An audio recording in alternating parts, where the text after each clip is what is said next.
chegou aqui agora no Fora do Jogo, você tá aqui nesse momento, é um prazer estar falando com você. Não esqueça de se inscrever no canal, ativar o sininho da notificação, deixar o seu like, seu comentário, compartilhar com seus amigos. Chegou o momento que você queria.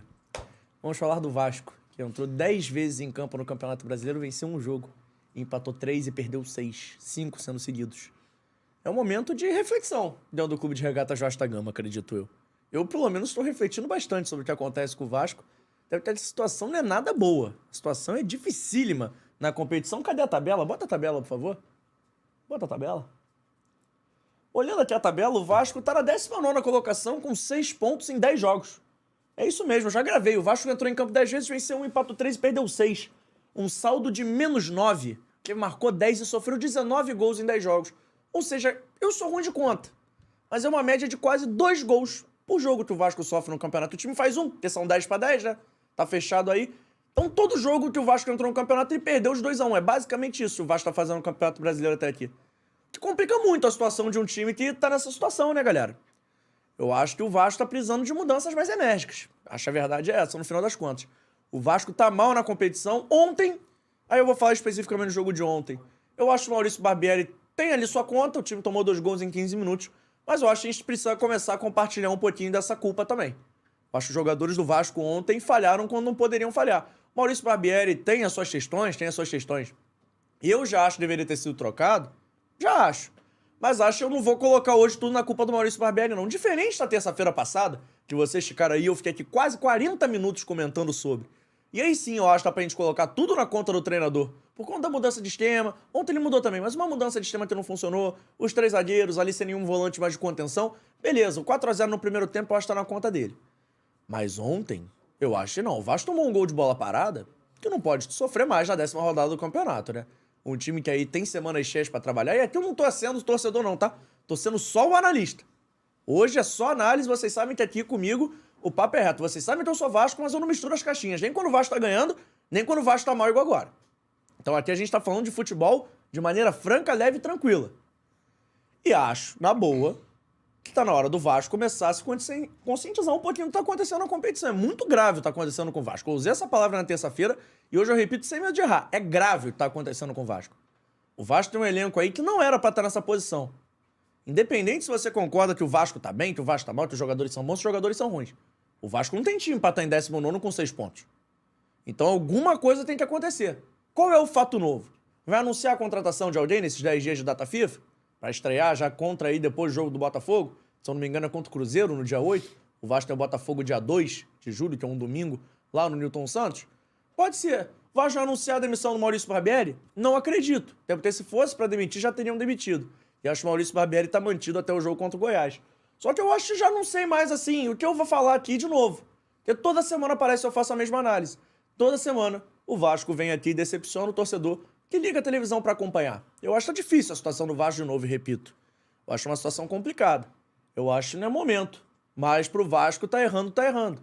Eu acho que não é momento mais pra gente tá falando que, poxa, o Vasco tá rascunhado. O Vasco deveria ser mais um time nesse momento.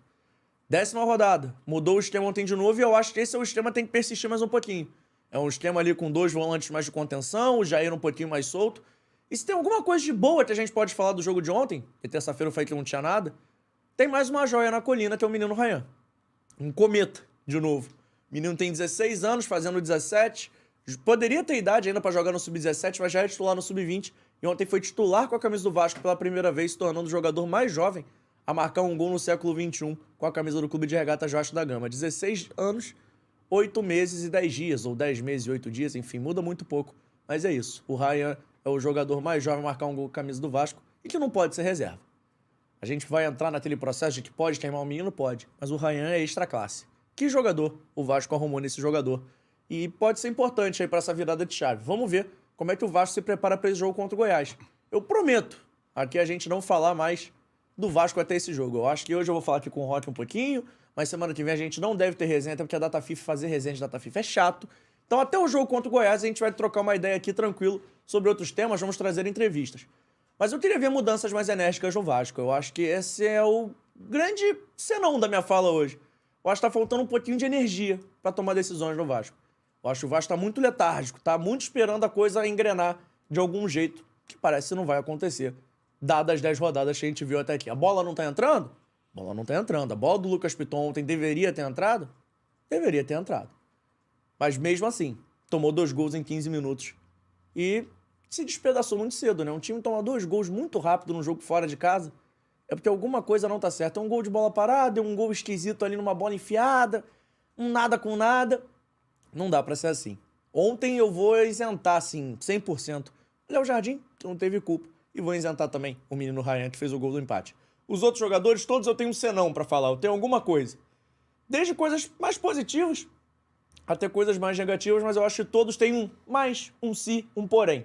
Eu acho só que não tem mais se, porém, é o Ryan e o Léo Jardim. Por isso esses dois eu passei a limpo. O Fabiano Faria da Costa, a manutenção do Barbieri, que é obrigação de reforço na janela, já que o problema não é o técnico, entre aspas. Se troca o Barbieri agora, o problema tá resolvido, foi feita a mudança. Ficando com o Barbieri, tem que vir jogador. Eu vou discordar só dessa última frase, tá? Ficando ou não ficando o Maurício Barbieri, o Vasco tem que contratar. Tem que contratar bem nessa janela de transferência. E contratar bem não só em número, mas também em qualidade. O Vasco tem que ser um time assertivo nessa janela. Tem que ser quase que aquele sniper americano, não sei se eu usei o nome certo da série ou do filme, mas o Vasco tem que mirar a 4 quilômetros e acertar exatamente no ponto certo pra matar essa questão. E acabou esse corte? Então calma aí. Antes de eu ir embora, não esquece de se inscrever no canal, ativar o sininho da notificação, deixar o seu like e o seu comentário e, claro, seguir as nossas redes sociais. A gente tá no @Fora do Jogo Teste em todas as redes sociais, mas pelo visto, estamos expulsando, então vai, me ajuda aí!